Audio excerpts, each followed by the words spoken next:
വിശ്വാസികളെയും സംഘികളെയും തിരിച്ചറിയുവാൻ ഇത് ഈ കേരളത്തിലെ കോൺഗ്രസ്സുകാർക്ക് അറിയാം, കേരളത്തിലെ UDFകാർക്ക് അറിയാം. നമ്മളെല്ലാവരും വിശ്വാസികളാണ്, പക്ഷെ നമ്മളെല്ലാം സംഘികളാണോ? അപ്പോൾ സംഘികളെ തിരിച്ചറിയുവാനും വിശ്വാസികളെ തിരിച്ചറിയാനും കഴിയുന്നവരാണ് ഞങ്ങളൊക്കെ. അത് അദ്ദേഹത്തിന് മനസ്സിലായോ എന്ന് എനിക്ക് അറിഞ്ഞുകൂടാ. ഞാൻ അദ്ദേഹത്തെ പഠിപ്പിക്കേണ്ട ആളല്ല.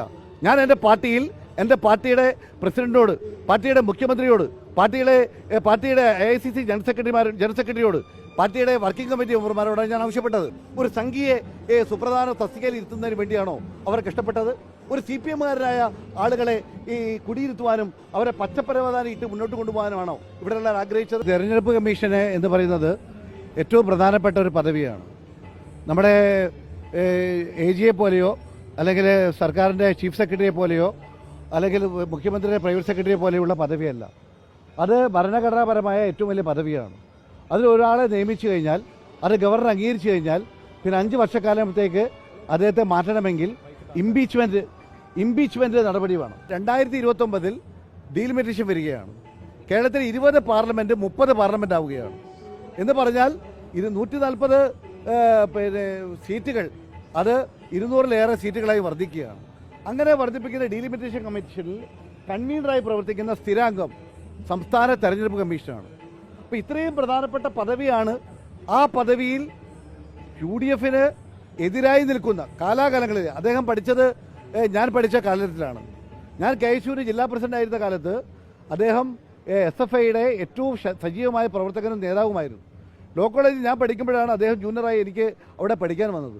അന്ന് KSU നേരിടാൻ മുൻപന്തിയിലുണ്ടായിരുന്ന വ്യക്തിയാണ് അദ്ദേഹം.